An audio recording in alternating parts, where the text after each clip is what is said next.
In this episode, we have the rest of the homestays, and then we go on to girls and boys night. So we start with Whitney and Matt. We see them go to meet up with Whitney's friend, Ali. And you see Whitney explain to her how the two of them met. She can see that Whitney is looking very smiley and that she's very happy for her. She says, this is an unusual Whitney as far as she's concerned. She'd never seen her friend look so happy. We then see the two of them, without Matt, talking about the L word. Yes, the L word. You see Whitney saying about Matt had dropped the L word to her. And she reciprocated. Yes. The two of them have said they love each other. Like, how did you respond? What did you say? I mean, obviously I said that I love him too. And this is how long? Let me just get it right. Was it 7 days? A week? I can't think. But less than 2 weeks. Let's put it that way. Less than 2 weeks. And they're in love. And this is 2022. I'm not too sure I believe that. Back in the olden days, in the 1920s and 30s, I can see that being the case. But not in this modern day. Not in this modern day. I'm looking at this as lust. You're not in love, you're in lust. Before Matt told me that he loved me, I knew that I had like these weird, exciting feelings in my stomach and my heart. I just couldn't quite articulate them. I'm still a little dubious about this relationship. I just don't know. To me, it's more lust. I'm not too sure where this is going. I feel the same way it started, quick and fast, is the same way it's going to burn out. Moving on to Keisha and Kwame. It's him again. Yes, it's him again. This time round, he's going to be interrogated by her sisters. And I can't wait for this. Whereas before he had all his boys around her, this time round he's surrounded by women.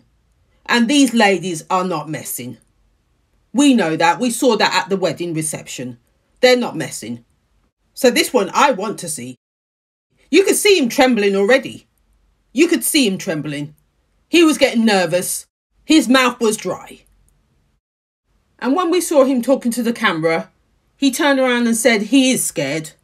He doesn't know what they're going to ask him, but all he can be is his honest self. Did you hear that word, honest?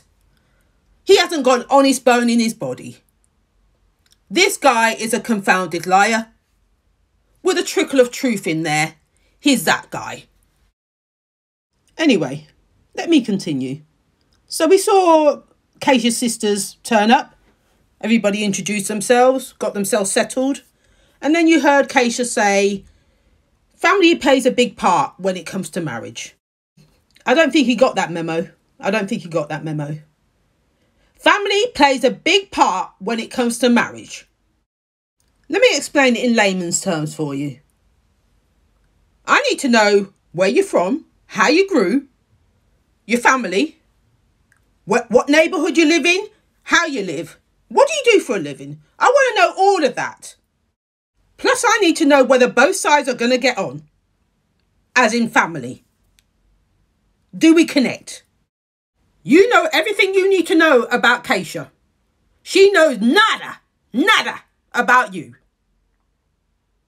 All she knows is about you and your boys.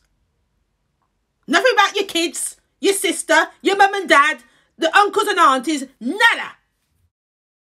And you want to come up in here and tell me about, I'm going to be honest. The only thing I could do is be honest. Honest my damn ass. Continuing on. She told them to dig deep with their questions. Yes, that's what she told her sisters. To dig deep with their questions. And believe me, they didn't miss a beat. So we heard one sister ask about the homestay. And then she found out that Keisha didn't stay by him. Yes. She found out Keisha didn't stay by him. And she's wondering why the privacy. What's all that about? I'm kind of private about that. It's something which I didn't really want to show. I get it from a woman's perspective, but for a man, I'm like, I don't need to see where you live to know if you're someone I want to be with. I'm confused. Where was he going with that conversation? You don't need to know where she lives to know whether you want to be with her. That's a bloody lie. What he was saying made no bloody sense. His running game. Just with you coming out with that foolishness, I know you're not serious about her. You never have been. You're just playing a game here. You're not here for the real thing. You're just wasting her blasted time. It's a homestay, and so you knew coming into the experiment that it was going to be part of the process to sort of go to your home and show Keisha where you lived, and you decided not to. Again, we saw him talking about his privacy, his secretive, all that rubbish there. Any excuse under the sun. You're expected to sort of be as open as Keisha is in this experiment, and so I can understand why she may be a little bit irritated or frustrated that you've not been. I get that. You knew what you were signing up for. Of course he knew. He did it for a dare. That's what he did. He did it for a dare. And she continues to say, for an experiment like this, you are a little bit more reserved than I would expect. Of course he is. He's got secrets. Secrets we would never know about. We then heard one of the other sisters ask, is Keisha your normal type that you would go for? And I think this is the most honest he's ever been in the whole of this process. As I said, he's a confounded liar with a trickle of truth. I go for someone usually more petite. Like Rihanna, Beyonce, that type. Okay. You know? Very slim. Yeah. Very petite. Yeah. Instead of being honest and telling her that she's not his type, he'd rather lie and string her along. Yes, he's that guy. The sisters continued to interrogate him because they weren't happy with the answers. They still interrogated him. And to be honest, I know that if I was amongst my friends and family, that's exactly how we would behave with a guy like him. What I did really like is I felt like the sisters were asking questions that, for whatever reason, Keisha can't ask me directly. You know, don't sugarcoat it like we're all gravy. Ask me what's going on. I don't know how he does it. How he can stand in front of the camera blatantly lying. Keisha's been asking you from day dot where she stood. And you've just been running rings around her. She asked a question, you asked a question back. You never ever answer the question she's asking. Never. Always trying to spin her a line, spin her around in circles. And there's many a men exactly like you. Always deflecting. It's disgusting behaviour. Especially in this modern day. We later saw a conversation with Keisha and her sisters. Kwame had gone out the room at that point. So she asked them a crucial question. So that brings me to ask one question. Do you think Kwame is the man for me? No. No. No. Well, they didn't mince their words. They were very direct. Keisha got the answer she needed. There's nothing more to be said here. Decision made. Moving on. We then saw April and George meet up with April's dad in one restaurant for Sunday lunch. That meeting I thought would be more interrogative, but not so much so. The dad's quite laid back, to be honest. Whatever the daughter wants, he goes along with it. And that was it, really. The dad actually said he liked him when he was talking to the camera. He said, oh, he seems like a nice chap. Something along those lines. I like the dad. I actually like the dad. He seems very nice. Yeah. I think George was a little afraid initially to think, oh God, How am I going to impress him? Yeah, he had that type of look. But the day went well. The lunch went well. George was stressing over nothing. Yeah, stressing over nothing. There's nothing more I can say on those two. As I said before, I can't see it working in the long term, but enjoy it while you can. Fast forward to the girls' and boys' night. Yeah, this felt a bit like the hen do and the stag do all over again. Just a bit heightened.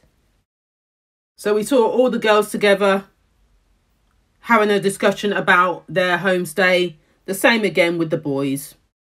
I'm not going to rehash all that. We've done all that. But I will touch on one or two of the dramas that happened.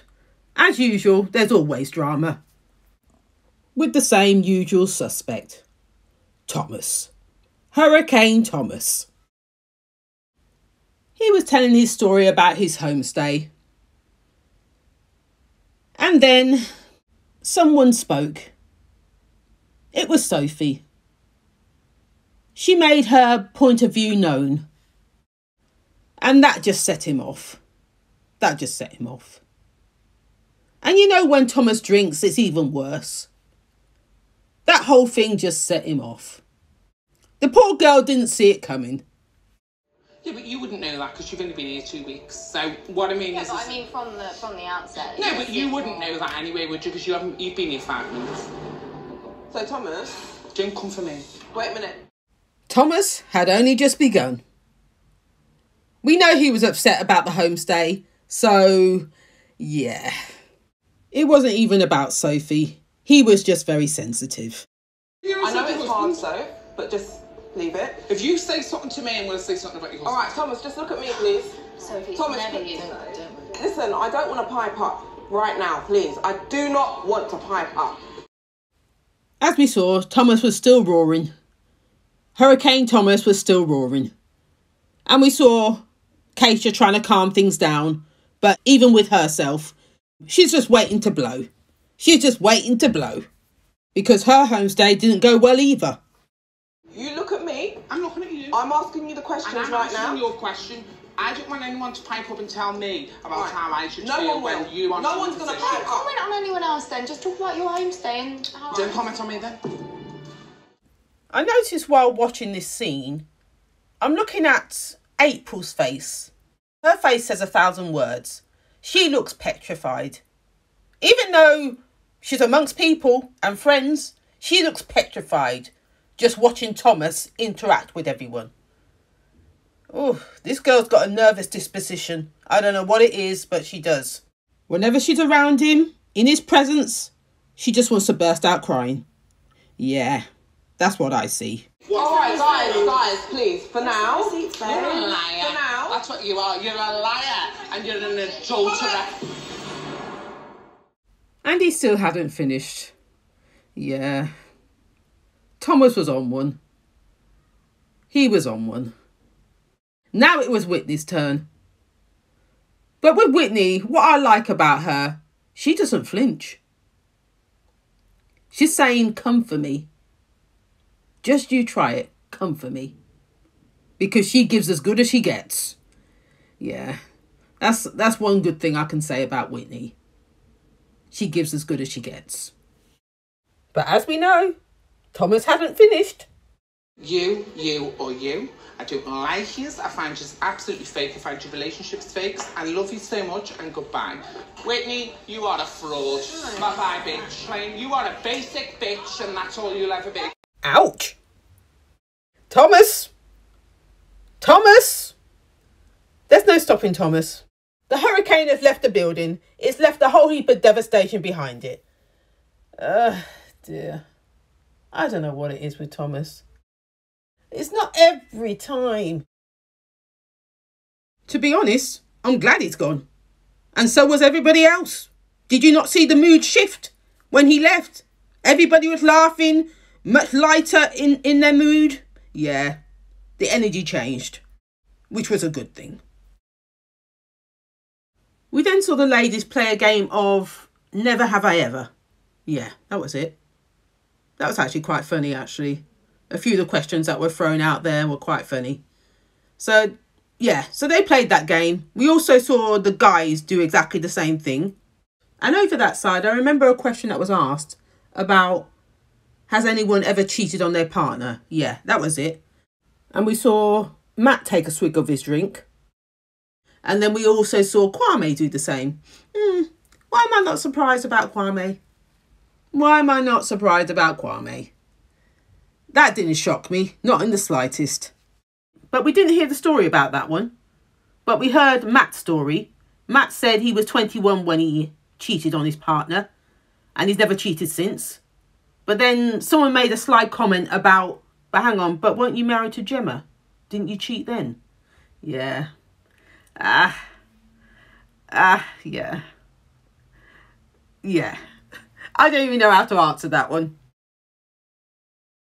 Continuing with Matt, we saw Zoe ask the question whether anybody has dropped the L-bomb. Yeah. And then we saw Matt put his hand up, and also George. Well, George, I sort of expected, to be honest. But Matt? Yeah. Matt says he's in love. He's in love. Them lot were shocked. Mate, I wear my heart on my sleeve. I came into this hoping, obviously, to find somebody that I could vibe with, somebody I could spend my time with, that was effortless. Like the first night that I kissed Whit, do you know what I mean? I've never ever felt such an electricity just from that. You've only known her what? How long? A week? Yeah. I don't think they're convinced. Zoe definitely was not. And this was her response. I mean, Matt is telling Whitney he loves her. Like, they've known each other 16 minutes. And now all of a sudden, he's started throwing out I love yous. What? I mean, what's going on? It's not the fucking Notebook. That was funny. What she said was funny. 16 minutes. 16 minutes. We also heard the same thing from Adrian. He said, do I believe that Matt is in love with Whitney? And his answer to that was no. And then he said, do I believe that Whitney's in love with Matt? And he said, definitely not. Those were his words. That was Adrian talking. Another person we heard from in regards to the L word in the boys' camp was Kwame. And this was his answer. When it comes to this ending of the process, it's exposing who's where and what, you know. And for me personally, I think it would definitely be early for me to be like love. I'm not falling in love just yet for Keisha. Kwame. Why didn't you just tell him the truth? Tell him the truth. You've never been into her. So don't talk about the L word like there's a possibility. Stop that. Stop it. We also saw the same question asked of the girls' camp by Keisha.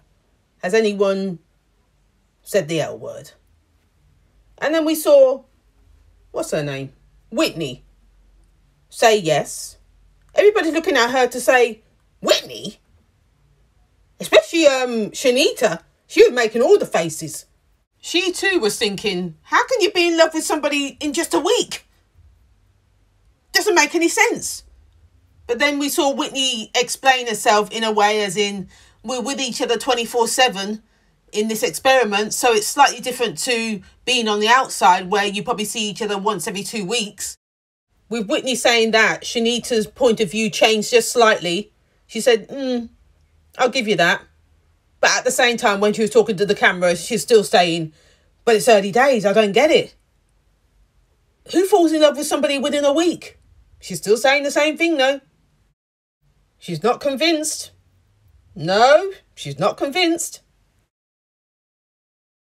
We then saw another conversation take place between April and Keisha. April was asking Keisha, are you looking forward to the commitment ceremony tomorrow? Something like that, she said. And Keisha's answer to that was, I'm single right now, so I'm just going to drink my drink. Ah! You're single? I don't see myself as in a relationship right now. Okay. Do you think you'll right leave? Depends how I wake up tomorrow morning. Commitment ceremony's coming up. I need to think about what I'm going to do. I have a strong idea. well, I think we all know what that's going to be. We all know what her answer's going to be. And I hope it's what I think it's going to be. Because I don't want to see anything else. As I said to Keisha already, run as fast as you can. So we're now just going to have to wait and see what tomorrow's commitment ceremony brings. So with that being said, I'm going to leave it here. If you like what you heard, please like, comment and subscribe. Till next time.